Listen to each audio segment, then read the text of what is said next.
This is Enzo and welcome to episode number 20 of the Race Driver Coach Show.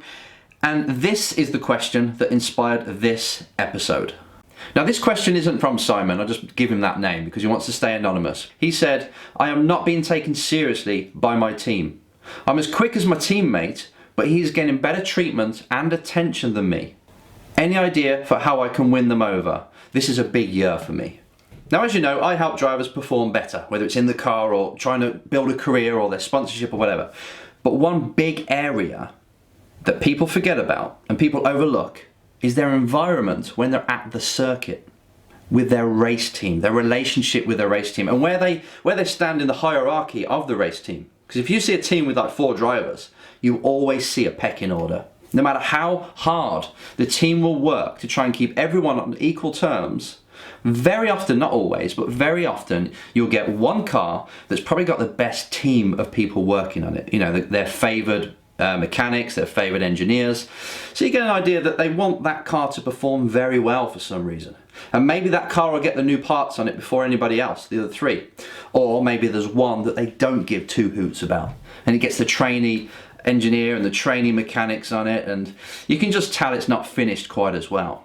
Again, this is not every team. Top teams to small teams shouldn't do this, but you see it. You can't help it. And I want to put the onus on the driver, on this Simon. I know it's not Simon, but this driver that emailed or messengered me. I want to put the onus on you, because it's down to the individual to drive the car and also drive the team, to lead them, to be the kind of person that the team wants to back, wants to get behind. Because often, when I see this pecking order in a team, you can see why. Maybe this driver is a bit up their own backside. Maybe this driver is a bit rude. Maybe this driver doesn't put the work in. So they turn up at the workshop before the race weekend to prepare for the race weekend, but they're just sort of half-hearted. They're late. You can tell they don't really give too much about it. That's the sort of driver that won't have a team that meets them more than halfway or tries to meet them halfway. It's all down to you. As the driver, you've got to lead the car. When you're in the car, you're the boss.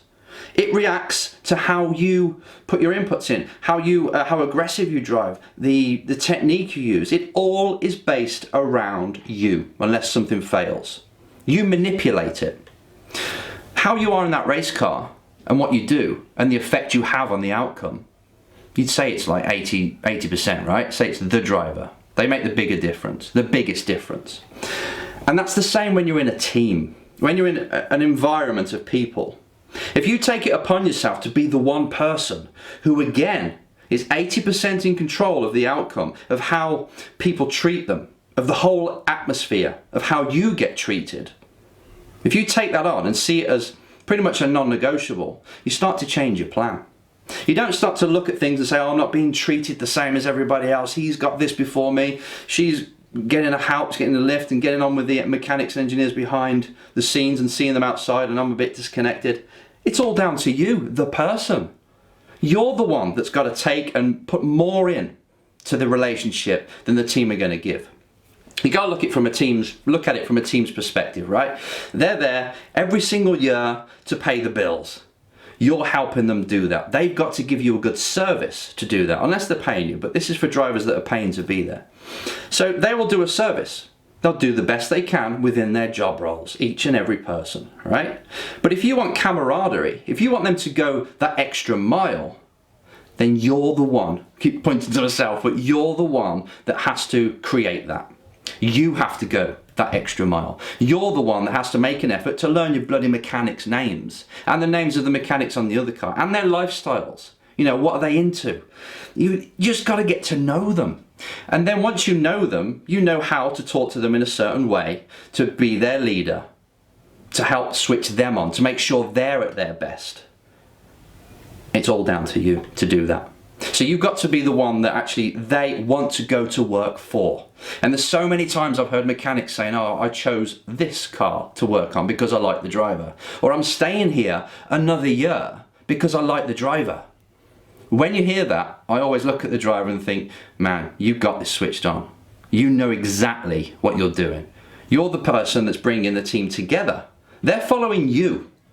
Not just the sport, the team, they get a wage and that lot, the mechanics and the engineers, but if they choose you, then you're doing something right.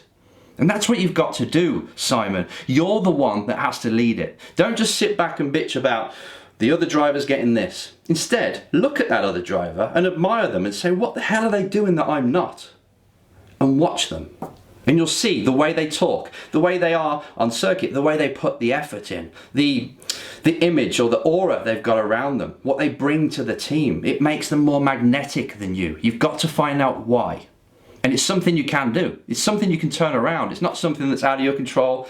If you think, okay, in debriefs, I'm not really giving much. I'm just saying it's got a bit of oversteer, a bit of understeer, and then that's it, I'll just stay quiet. Then there's no wonder they're not really magnetized to you. You've got to be the sort of person that is the leader. Yes, you're paying them. Yes, they're doing a service, and yes, they like to tell you what to do. They can even punish you when you're late. But really, you're the person that is the leader. And if you go in there and remember that that's your car, even though they own it, it's your car, you're driving it, your team of people are working on it, that means you're the CEO of your little company within that team. And you've got to run that team. You've got to be the boss of the mechanics. Not in a nasty way, but drive them, motivate them, help them love what they do, get to know them. Because the more you put into the relationship of a team, the more that comes back. If it doesn't, then maybe you're with the wrong team. But maybe there's an external, and I don't want you to use this as an excuse, but maybe there is. Maybe their management has got a good relationship with the team, so they're being treated preferentially because of that. So there's outside things as well, but what I want you to do is to make sure you're in control, or to focus on what you are in control of, and that's your attitude when you're in the team, your work ethic, how you conduct yourself, how much effort you put into it. That's the sort of thing you do. And if you go there tomorrow or whenever you're there next, clean sheet of paper, you're there to destroy everybody on that circuit, to get the most out of yourself. Okay? You're there for annihilation. You've got to take this seriously. You're there to do a job. And so you pick up the way of you feedbacking about the car, you give even more into it. What's the car really doing? Feel it. Give as much feedback as you can, so then you advance the car and the engineers can get more of an idea of what the hell you're on about, okay? That's just one side of it, but get on with the mechanics. Start to drive them, take them a present, understand what motivates them. Same as your engineer, same as your team boss, the owner. Make more of an effort outside the car to be present within the team, to be the leader.